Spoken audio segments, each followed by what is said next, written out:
Hello and welcome to Our Life Simplified. Today I am going to be planting the seedlings that I planted. Planted them on March 18th this year. I wanted to wait, assuming that we weren't going to be able to put the plants in the ground until the end of April or beginning of May. However, it looks like we are done with any freeze, at least in the 10-day forecast, and I think we're safe. Today is April 15th of 2023, and let's get started. Okay, so I wanted to show you my seedlings. They are not very tall right now. Like I said, I planted them on March 18th, so it's less than a month old. Usually about this time, I am transplanting them into bigger pots, such as these, like a 3 to 4 inch pot. Until they can grow a little bit more. But I'm going to take my chances. There is no freeze in the forecast between now and the next 10 days, which to me tells me that we're not going to have a frost between now and summer. I'm going to go ahead and get them in the ground now. I am not going to plant all of these in the ground. What I'm going to do is plant a few of each types of plants. As you see, I have several different types and species of tomatoes that I'm going to be planting, and then same with my pepper plants.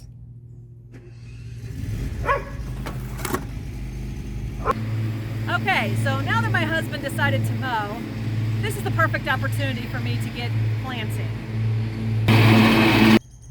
Okay, so I'm trying to get these seedlings in the ground as quickly as possible before the storms take place.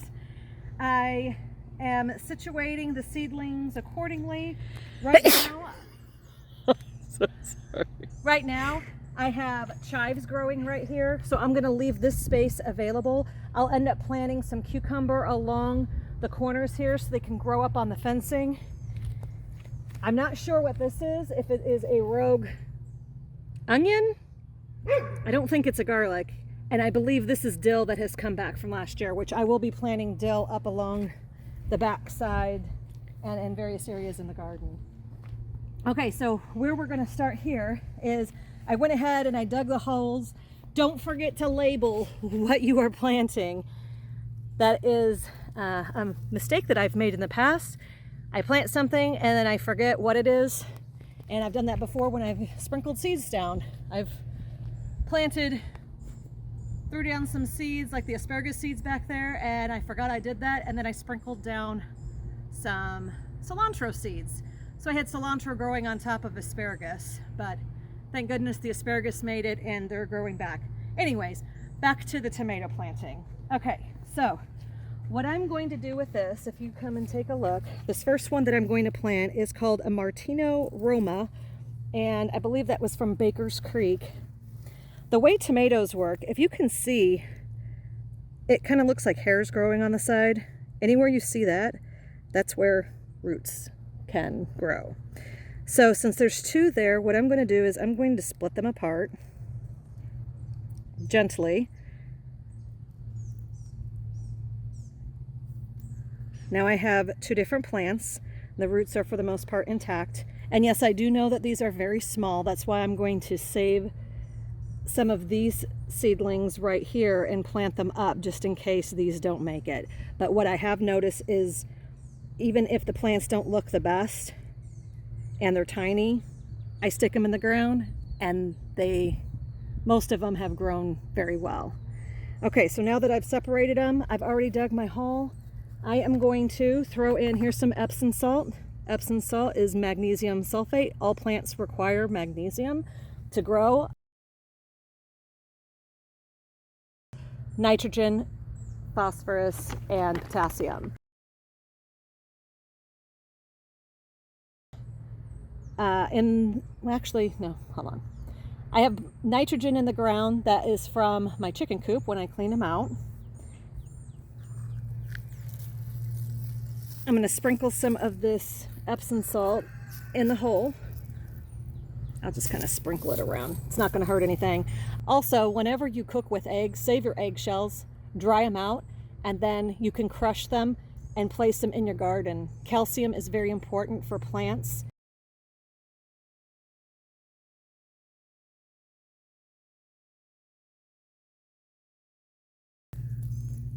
don't know if you can see that eggshell right there, that little brown piece. So I do have eggshells already in here. I'll throw them in here from time to time. Tomatoes, plant deep. So I'm going to plant them as deep as I can. And yes, I know they're super tiny.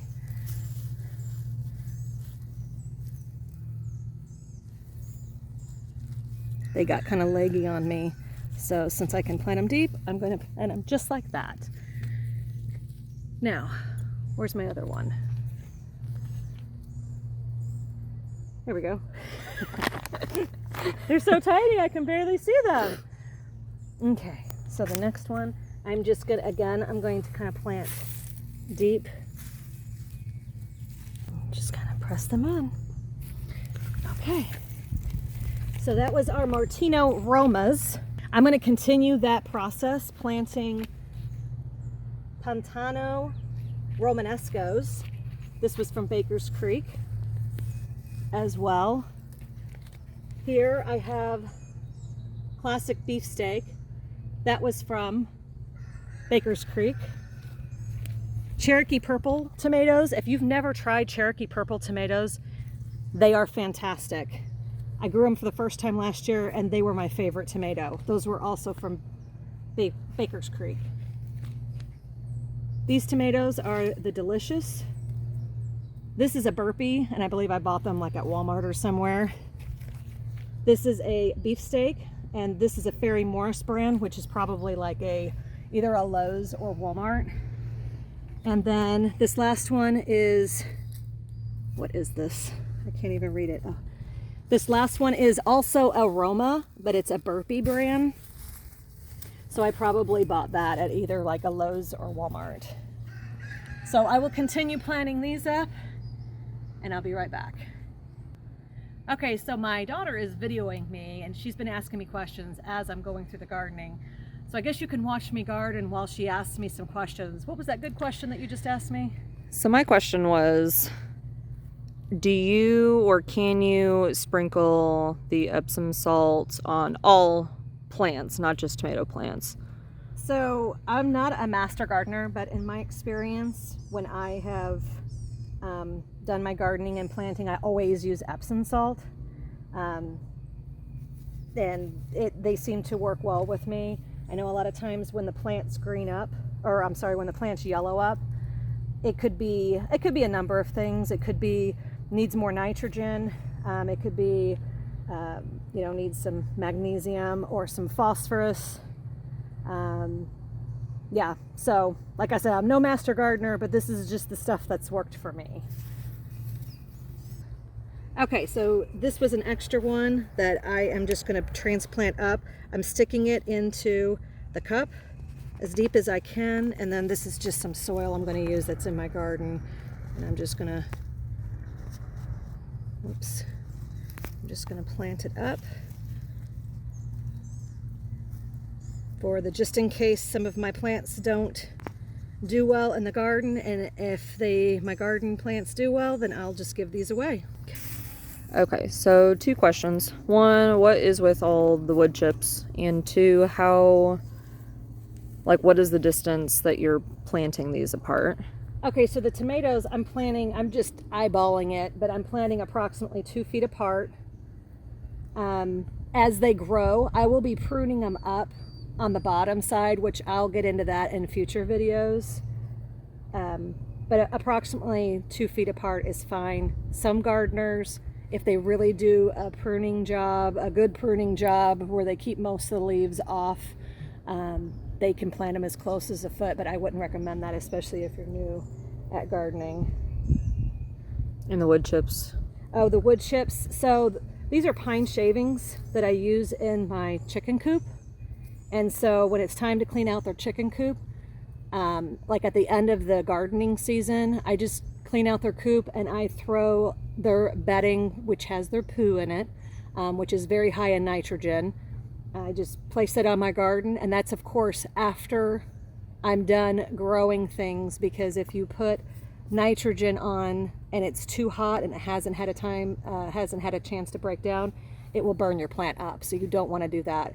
So the end of a gardening season or several weeks before you plant again, like in the springtime, early spring, before you decide to do this planting job, you can do that as well. And that's what I did last fall when I cleaned out their coop when the garden was pretty much done, and then I did it again like late winter, early spring. Okay, so in these 2 holes I'm going to be planting the sweeties, the tomatoes that are called sweeties. They're smaller tomatoes. And these are Fairy Morris, which again is probably like a Lowe's or Walmart.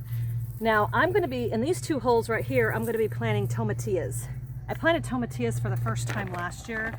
If you're not familiar with what tomatillos are, those are the little green fruits, if you want to call it, that look like tomatoes, but they're tiny and they have that husk around it. You know it's ready to harvest when the husk kind of turns to paper and starts opening up. And of course I will show you in later videos the progress, the harvest, and making the verde sauce. The salsa verde is what you might hear it called at Mexican restaurants and so forth. But I got a fantastic recipe, so simple to make, using the tomatillos, garlic, onions, and jalapeno peppers, which I will be planting all of that in my garden. Okay. And if you notice, tomatillos I planted approximately, I don't know, close to 2 feet apart, and I spread them out this way because last year, which was the first year I planted them, they got enormous and huge. So I figured I would kind of spread them out a little bit more rather than planting 2 side by side like I've been doing with the tomatoes. Okay. What would happen if you planted 2? Like, I know you're spreading them, you're separating them, but what would happen if you planted 2 or 3 of those that come in like the same clump? In my experience, I didn't do that with the tomatillos, but I would suspect, based on other plants that I have planted, they don't get as big as they could because they're overcrowded. It won't produce to its full potential with the fruit also. Plants don't like to be, well, I shouldn't say plants. There might be some plants that like to be overcrowded. Typically vegetables like tomatoes and peppers and tomatillos, they don't like to be overcrowded. Okay, and don't forget, if you're planting and it's starting to rain, make sure you seal up your salt container because salt and water, it'll clump up. So make sure you seal that.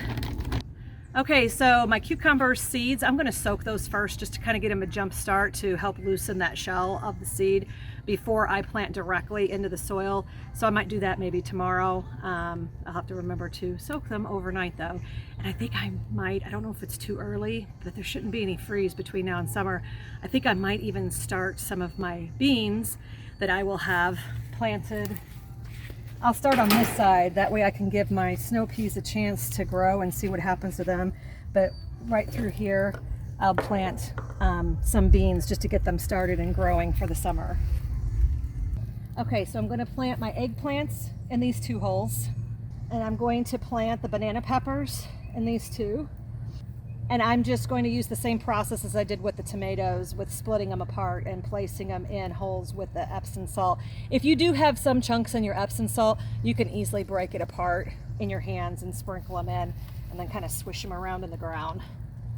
Okay, and these are my orange sun pepper plants. They're like, they're bell peppers, but they're the orange.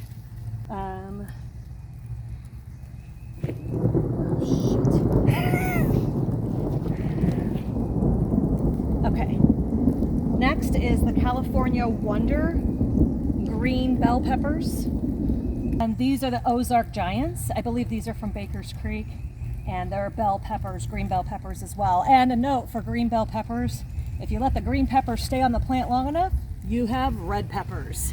And the skin of the red peppers, if you dry them, from what I read and understood, it's paprika.